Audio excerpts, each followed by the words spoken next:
Hello everyone, आज हम पढ़ेंगे second chapter of history, socialism in Europe and the Russian revolution. So last chapter में हमने पढ़ा था कि कैसे फ्रेंच रेवोल्यूशन के बाद फ्रीडम एंड इक्वालिटी जैसे आइडियाज पूरे यूरोप में फैलने लगे। हमने ये भी पढ़ा था कि पहले फ्रेंच सोसाइटी जो 3 एस्टेट्स में डिवाइडेड थी, रेवोल्यूशन के बाद पीपल रियलाइज्ड कि ये जो सोशल स्ट्रक्चर है उसको चेंज करना पॉसिबल है और ये सोसाइटी कैसे चलनी चाहिए उसके बारे में लोगों के अलग अलग आइडियाज थे एंड इन आइडियाज को अलग अलग कैटेगरीज में डिवाइड कर सकते हैं, जैसे liberals, radicals and conservatives.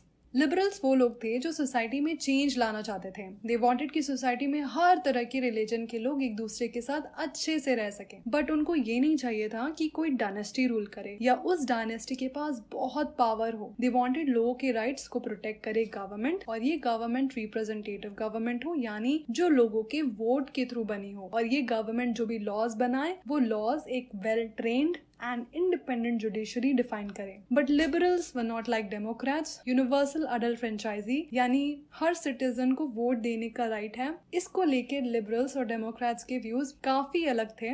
Democrats चाहते थे कि सबको वोट देने का राइट हो, बट इसको लेके liberals were against. They wanted सिर्फ मेन जिनके पास प्रॉपर्टी हो वही वोट दें, बाकी कोई भी वोट नहीं दे। इनफैक्ट कोई वुमेन को भी वोट देने का राइट ना हो। रेडिकल्स वांटेड कि गवर्नमेंट कंट्री की मेजोरिटी की पसंद की हो। रेडिकल्स डिडंट वांट कि रिच लैंड ओनर्स या फैक्ट्री ओनर्स उनके पास प्रिविलेजेस हो। So they were okay with private property, but ये नहीं चाहते थे कि बहुत सारी प्रॉपर्टी कुछ ही लोगों के पास सीमित हो। एंड दे सपोर्टेड वुमेन का right to vote. Conservative on the other hand, liberals और रेडिकल दोनों से काफी अलग थे। उनको बिल्कुल नहीं पसंद था कोई भी चेंज सोसाइटी में, बट फ्रेंच रेवोल्यूशन आने के बाद they were ready to change, but उनका बस ये मानना था कि चेंजेस हों बट थोड़ा slowly. Industrial society and social change, ये जो टाइम था it was full of social and economic change. New cities came up और नए नए इंडस्ट्रियल रीजन बनने लगे। रेलवे नेटवर्क एक्सपैंड हुआ एंड इंडस्ट्रियल रेवोल्यूशन शुरू हो गया। इंडस्ट्रियलाइजेशन की वजह से बहुत सारे main, women and children factories में आके काम करने लगे। वर्क आवर्स बहुत ज्यादा था और जो पैसा मिलता था वो बहुत ही कम। हाउसिंग और सैनिटेशन की भी परेशानी होने लगी। ये सब देख के लिबरल्स एंड रेडिकल्स इन सब परेशानी का सोल्यूशन देखने में लग गए। दे वांटेड कि जो भी इंडस्ट्रियल रेवोल्यूशन हो रहा है इसका बेनिफिट जो लोग काम कर रहे हैं उनको भी जाना चाहिए in the form of better education and healthy economy. ये आइडिया सुन के बहुत सारे लोग इनसे प्रभावित हुए और वो जाके लिबरल्स और रेडिकल्स के साथ जुड़ गए। तो बहुत सी कंट्रीज में जैसे France, Germany, Italy and Russia में रेवोल्यूशनरी एक्टिविटीज होने लगी वहां के मोनार्क को हटाने के लिए। The coming of socialism to Europe, ये सब जो चेंजेस हो रहे थे सोसाइटी में एंड पीपल स्टार्टेड थिंकिंग कि क्या करना चाहिए हमें ताकि सोसाइटी अच्छे से चले। ऐसे में जो सोशलिज्म का विजन था सोसाइटी को लेके उसका सबको काफी अटेंशन मिला। तो सोशलिज्म में लोग प्राइवेट प्रॉपर्टी के बिल्कुल अगेंस्ट थे। वो मानते थे कि प्राइवेट प्रॉपर्टी हर प्रॉब्लम की जड़ है। ऐसे ही इसलिए मानते थे क्योंकि प्राइवेट प्रॉपर्टी में प्रॉपर्टी एक इंडिविजुअल के पास होती थी और ये इंडिविजुअल बाकी लोगों को काम तो देता था बट उसका मेन मोटिव था प्रॉफिट कमाना। ये उन लोगों के बारे में बिल्कुल सोचता था जिसकी वजह से एक्चुअल में उसको प्रॉफिट मिल रहा है। तो सोशलिस्ट के अकॉर्डिंग अगर society as a whole property अपने पास ही रखे तो वो ज्यादा बेटर रहेगा एज कम्पेयर टू कि पूरी प्रॉपर्टी कोई और इंसान के पास हो। सो अलग अलग लोगों के अलग अलग आइडियाज थे कि कैसे एक सोशलिस्ट सोसाइटी चलनी चाहिए। लाइक रॉबर्ट ओवन के अकॉर्डिंग कोऑपरेटिव कम्युनिटी बनानी चाहिए। लुइस ब्लैंक चाहते थे कि गवर्नमेंट एनकरेज करे कोऑपरेटिव्स को एंड रिप्लेस करे उसको with capitalist enterprises. Karl Marx and Friedrich Engels ने भी सोशलिज्म सोसाइटी कैसे फंक्शन करनी चाहिए उसकी बात बताई।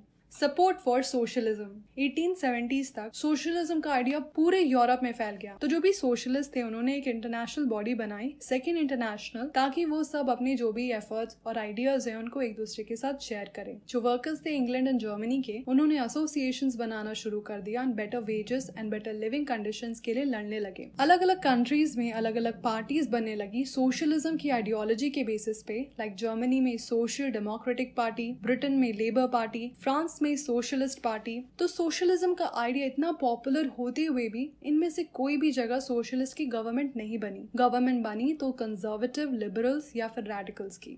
बट एक कंट्री थी जहां पे सोशलिस्ट की गवर्नमेंट बनी और वो थी रशिया।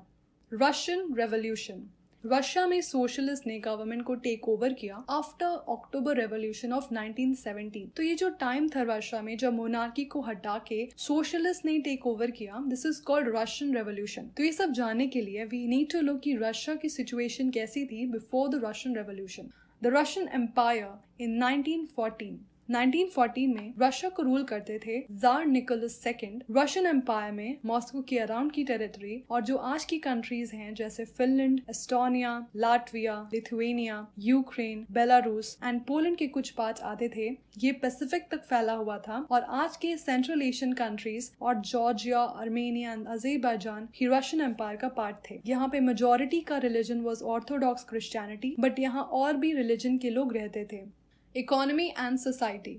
20th सेंचुरी के स्टार्टिंग में रशिया में 85% लोग एग्रीकल्चर करके पैसे कमाते थे। ये परसेंटेज और कंट्री के कंपैरिजन में बहुत ज्यादा था। जर्मनी में बस 50% लोग एग्रीकल्चर करते थे और फ्रांस में 40%। इंडस्ट्री कुछ एरियाज में सीमित थी। Saint Petersburg and Moscow main industrial areas थे। जब रेलवेज का नेटवर्क एक्सपैंड हुआ तो वो सब इंडस्ट्रीज भी बढ़ने लगी जिनकी रेलवेज में जरूरत थी, जैसे कोल, आयरन एंड स्टील। बात करें इस समय की सोसाइटी की तो यहाँ के वर्कर्स एक डिवाइडेड सोशल ग्रुप थे। वर्कर्स में जो मेटल वर्कर्स थे वो अपने आप को बाकी वर्कर्स से सुपीरियर मानते थे क्योंकि उनके काम के लिए ज्यादा ट्रेनिंग एंड स्किल चाहिए होती थी। 1914 तक फैक्ट्री में 31% महिलाएं काम करती थी, बट उनकी जो कमाई थी वो पुरुषों की आधी या फिर 3/4 थी। बट इतना डिवीजन होते हुए भी वर्कर्स एम्प्लॉयर्स की कोई भी बात से अगर डिसएग्री करते थे तो वो साथ में आ जाते थे और स्ट्राइक करना शुरू करते थे या फिर अपना काम बंद कर देते थे। बात करें कंट्री साइड की तो यहाँ पीजेंट्स खेती करते थे, लेकिन ज्यादातर लैंड नोबिलिटी,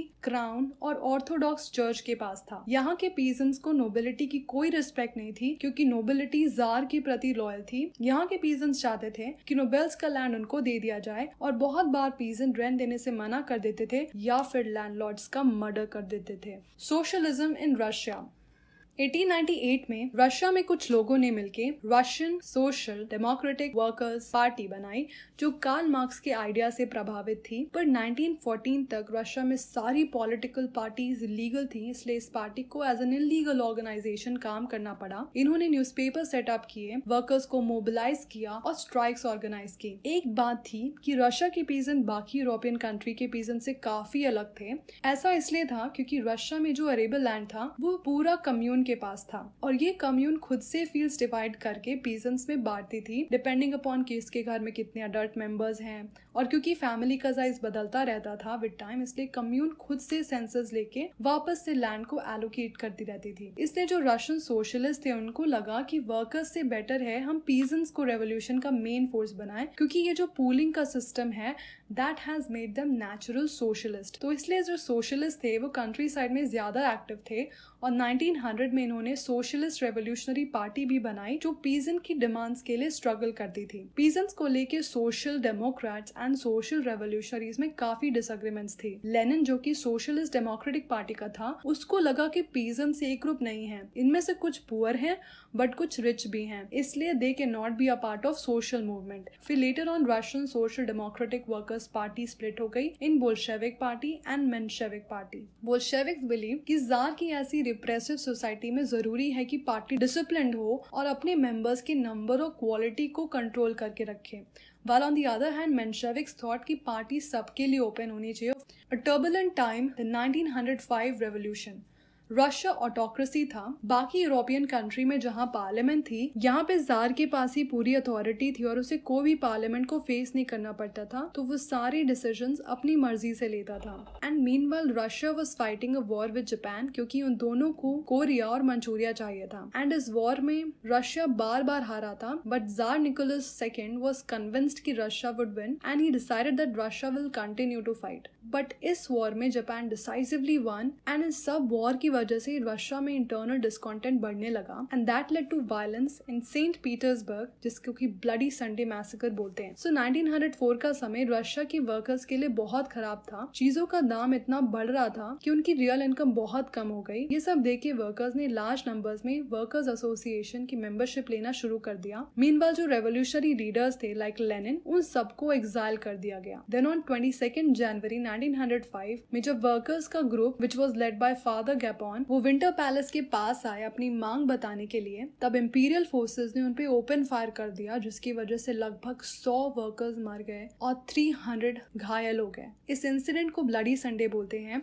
इसके बाद पूरी कंट्री में स्ट्राइक्स होने लगी। स्टूडेंट बॉडीज ने कंप्लेन किया about lack of civil liberties and universities भी बंद होने लगी। लॉयर्स, डॉक्टर्स, इंजीनियर और जो भी मिडिल क्लास वर्कर्स थे उन्होंने यूनियन ऑफ यूनियंस एस्टैब्लिश किया और उन्होंने डिमांड किया कि एक कॉन्स्टिट्यूएंट असेंबली बनाई जाए। और ये रेवोल्यूशन की वजह से जार ने अलाउ कर दिया एक इलेक्टेड कंसल्टेटिव पार्लियामेंट बनाने का, which is called Duma. But tsar ने फर्स्ट दूमा को 75 डेज के अंदर ही डिसमिस कर दिया। फिर उन्होंने 3 महीने बाद सेकेंड दूमा को इलेक्ट कर दिया। उनको नहीं चाहिए था कि कोई भी तरीके से उनकी अथॉरिटी को कोई क्वेश्चन करे या उनके पावर्स कोई छीने।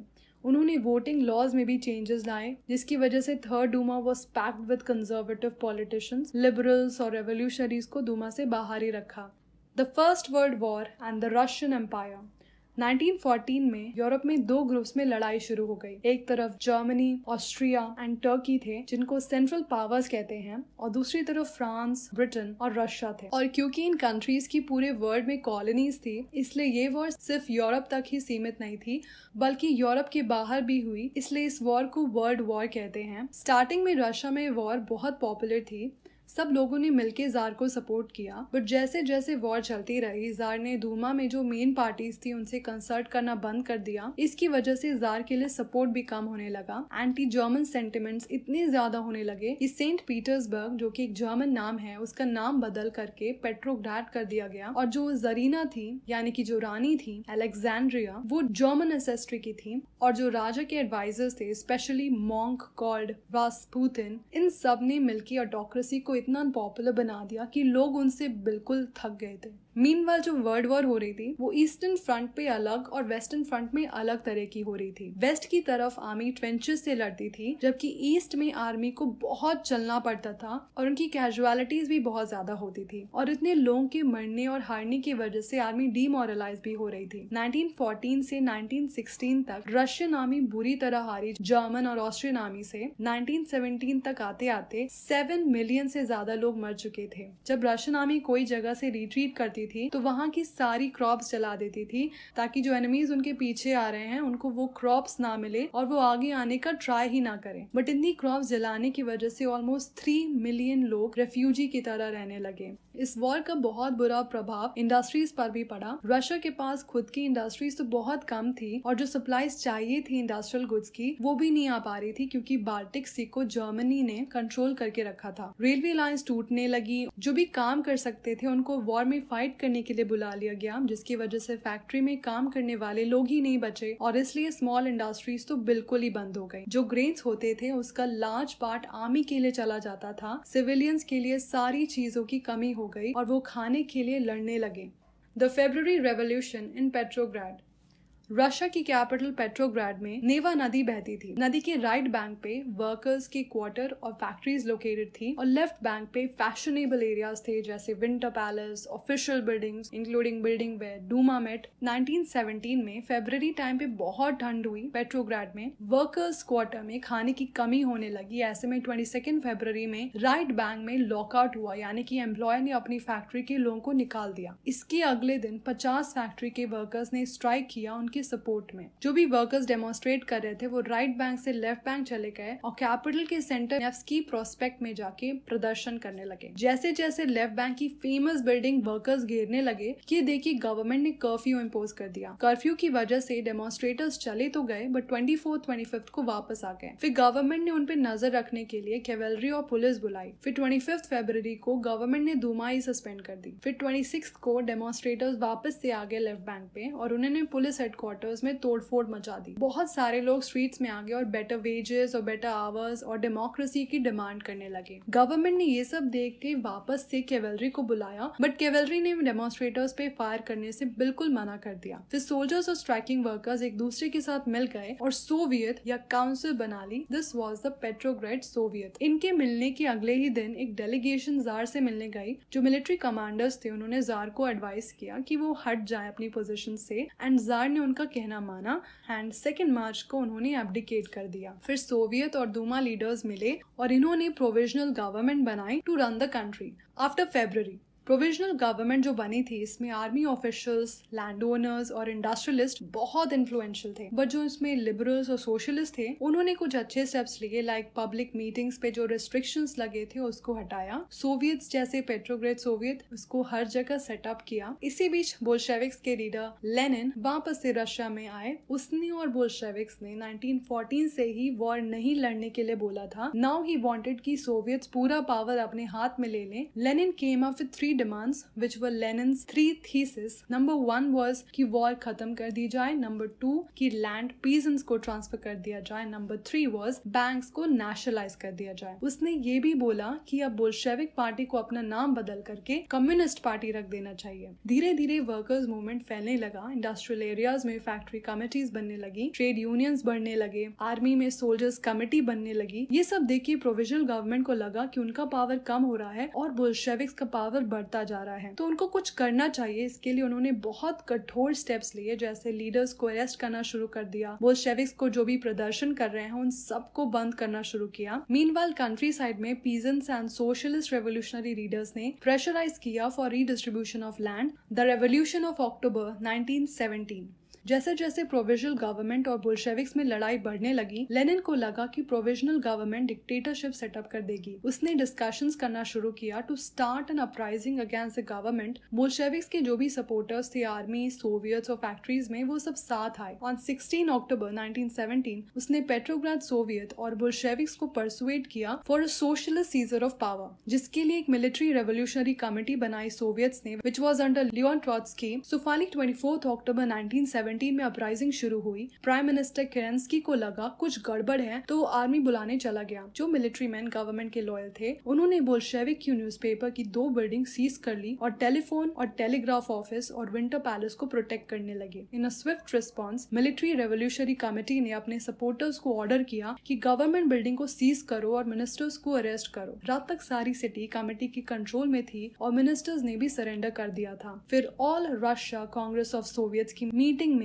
मेजॉरिटी ने बोल्शेविक्स के एक्शन को सही बताया। What changed after October? Most industries and banks nationalise हो गए थे नवंबर 1917। बोल्शेविक्स प्राइवेट प्रॉपर्टी के बिल्कुल अगेंस्ट थे और इसलिए उन्होंने लैंड को सोशल प्रॉपर्टी डिक्लेयर कर दिया और पीजेंट्स को अलाउ कर दिया नोबिलिटी की प्रॉपर्टी छीनने के लिए। उन्होंने आर्मी एंड ऑफिशियल्स के यूनिफॉर्म भी बदलवा दिए आफ्टर अ क्लोथिंग कॉम्पिटिशन, जिसमें एक हैट को भी सेलेक्ट किया गया, that came to be known as Soviet hat. Bolshevik party का नाम बदलकर रशियन कम्युनिस्ट पार्टी हो गया। नवंबर 1917 में बोल्शेविक ने कॉन्स्टिट्यूएंट असेंबली बनाने के लिए इलेक्शंस करवाए, बट इन इलेक्शंस में उनकी मेजॉरिटी ही नहीं बनी। जनवरी 1918 में कॉन्स्टिट्यूएंट असेंबली ने बोल्शेविक पार्टी ने जो भी मेजर्स लिए थे उन सबको रिजेक्ट कर दिया। ये देख के लेनिन ने असेंबली को ही डिसमिस कर दिया। ही थॉट कि असेंबली से ज्यादा डेमोक्रेटिक तो All Russian Congress of Soviets है। फिर मार्च 1918 डिस्पाइट अदर पॉलिटिकल अलाइज की opposition they made peace with Germany at Brest-Litovsk. आगे आने वाले सालों में Bolsheviks became the only party to participate in the elections to the All Russia Congress of Soviets, जो कि कंट्री की पार्लियामेंट बन गई। सो मतलब रशिया वन पार्टी स्टेट बन गया। वहां पे ट्रेड यूनियंस पार्टी के कंट्रोल में थे। कोई भी बोल्शेविक को क्रिटिसाइज करता था तो सीक्रेट पुलिस उनको पनिश करती थी। सो पहले तो बहुत से यंग लोग सोशलिज्म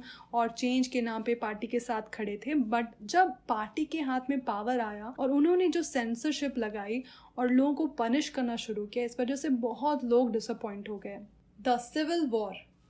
जब बोल्शेविक्स ने लैंड डिस्ट्रीब्यूशन ऑर्डर किया तो रशियन आर्मी टूटने लगी। जो पीजेंट्स थे उनमें उनको अपने घर जाने का मन होने लगा फॉर लैंड डिस्ट्रीब्यूशन और वो चले गए। जो नॉन बोल्शेविक सोशलिस्ट, लिबरल्स और ऑटोक्रेसी के सपोर्टर्स थे उनके लीडर्स साउथ रशिया चले गए और ट्रूप्स ऑर्गेनाइज करने लगे बोल्शेविक्स यानी कि द रेड से लड़ने के लिए। ड्यूरिंग 1918-1919 द ग्रीन्स यानी social revolutionaries and the whites यानी प्रो ज़ारिस्ट ज्यादातर रशियन एम्पायर को कंट्रोल करने लगे और उनकी हेल्प बाहर की ट्रूप जैसे कि France, American, Britain and Japan ने भी की, क्योंकि ये नहीं चाहते थे कि रशिया में सोशलिज्म आए। इन सारी ट्रूप्स ने मिलके बोल्शेविक से सिविल वॉर की। व्हाइट्स में जो प्राइवेट प्रॉपर्टी के सपोर्टर्स थे उन्होंने बहुत हार्श स्टेप्स लिए उन पीजेंट्स के खिलाफ जिन्होंने लैंड सीज किया हुआ था। इन एक्शंस की वजह से नॉन बोल्शेविक्स को जो भी सपोर्ट किया था लोगों ने, वो सब खत्म हो गया एंड बाय जनवरी 1920 वापस से सारी पावर्स बोल्शेविक्स के पास आ गई, making a socialist state.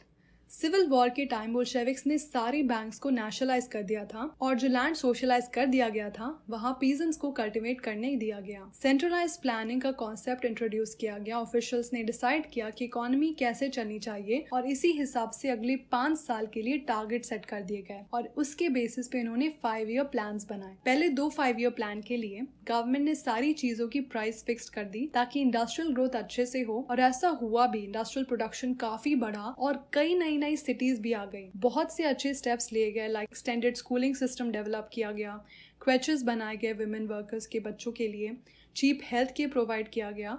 But ये सब का इफेक्ट काफी अनइवन था क्योंकि गवर्नमेंट की रिसोर्सेज लिमिटेड थी। स्टालिनिज्म एंड कलेक्टिवाइजेशन 1927-1928 तक आते आते ग्रेन्स की काफ़ी कमी होने लगी सोवियत रशिया में। गवर्नमेंट ग्रेन्स का प्राइस फिक्स करती थी बट पीजेंट्स ने मना कर दिया था उस प्राइस पे ग्रेन्स बेचने के लिए।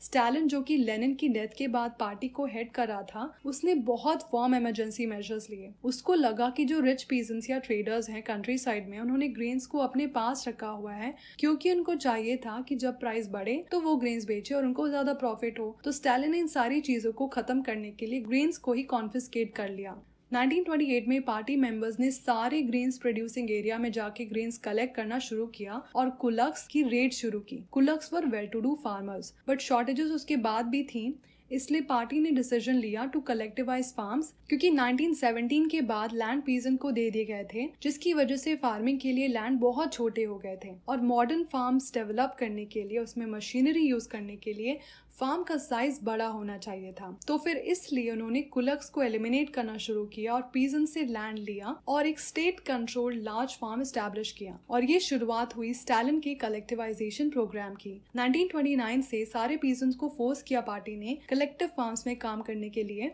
और इसका जो भी प्रॉफिट था वो सब में शेयर किया जाता था। बट पीजेंट्स को ये कलेक्टिवाइजेशन मेथड अच्छा नहीं लगा और प्रोटेस्ट में उन्होंने अपने लाइफ स्टॉक ही डिस्ट्रॉय कर दिए। जो भी कलेक्टिवाइजेशन के अगेंस्ट था उन सबको पनिशमेंट मिली, कुछ को डिपोर्ट किया तो कुछ को एग्जाइल। पर इतना करने के बाद भी प्रोडक्शन नहीं बढ़ी ग्रेन्स की। इनफैक्ट 1930 to 33 में इतनी गंदी हार्वेस्ट हुई कि 4 मिलियन से ज़्यादा लोगों की डेथ हो गई रशिया में। पार्टी के अंदर ही बहुत लोगों ने प्लान्ड इकोनॉमी में इंडस्ट्रियल प्रोडक्शन को लेके और स्टालिन की कलेक्टिवाइजेशन प्रोग्राम को क्रिटिसाइज किया। बट स्टालिन और उसके सिंपथाइजर्स ने उन क्रिटिक्स को सोशलिज्म के अगेंस्ट कॉन्स्पिरेसी करने का ब्लेम किया और 1939 तक 2 मिलियन लोगों को इसकी वजह से या तो जेल जाना पड़ा या उन्हें लेबर कैंप्स में भेज दिया गया। बट उनकी किसी ने भी हेल्प नहीं की। बहुत से लोगों को टॉर्चर किया गया और उनसे फॉल्स कन्फेशंस कराए गए और उनको एग्जीक्यूट कर दिया गया। The global influence of Russian revolution and USSR. बाकी सोशलिस्ट पार्टी जो थी यूरोप में, उन्होंने बिल्कुल अप्रूव नहीं किया जिस तरीके से बोल्शेविक्स ने पावर अपने हाथ में लिया। बट एक वर्कर स्टेट बनाना पॉसिबल है ये सोच के सोशलिस्ट काफी एक्साइटेड थे। बहुत से लोग जो यूएसएसआर के बाहर थे, उन्होंने conference of the people of the east में पार्टिसिपेट किया और बोल्शेविक्स ने कॉमिंटर्न बनाया। कुछ लोगों को communist university of the workers of the east में एजुकेशन मिली और जब वर्ल्ड वॉर 2 हुई तब यूएसएसआर ने सोशलिज्म को और भी फेमस कर दिया। बट बाय 1950s रशिया में ही लोगों ने रियलाइज किया कि जिस तरह की गवर्नमेंट लोग बनाना चाहते थे आफ्टर रशियन रेवोल्यूशन, वैसे रियलिटी में नहीं बनी। इनफैक्ट वर्ल्ड सोशलिस्ट मूवमेंट ने भी रिकॉग्नाइज किया कि सब सही नहीं है। यूएसएसआर में एक बैकवर्ड कंट्री एक ग्रेट पावर बन गई, उसकी एग्रीकल्चर एंड इंडस्ट्री डेवलप हो गई और जो पुअर थे उनको खाने के लिए खाना मिल रहा था, बट उसने अपने ही लोगों को एसेंशियल फ्रीडम नहीं दी थी। 20th सेंचुरी के एंड तक इंटरनेशनल रेपुटेशन यूएसएसआर की as a socialist country decline हो गई थी, बट सोशलिज्म का आइडिया को लेके आज भी कई लोगों में रिस्पेक्ट है। So it's the end of the video guys. अगर आपको अच्छा लगा so give it a big thumbs up and subscribe to my channel. Thank you so much for watching. Have a great day. Bye.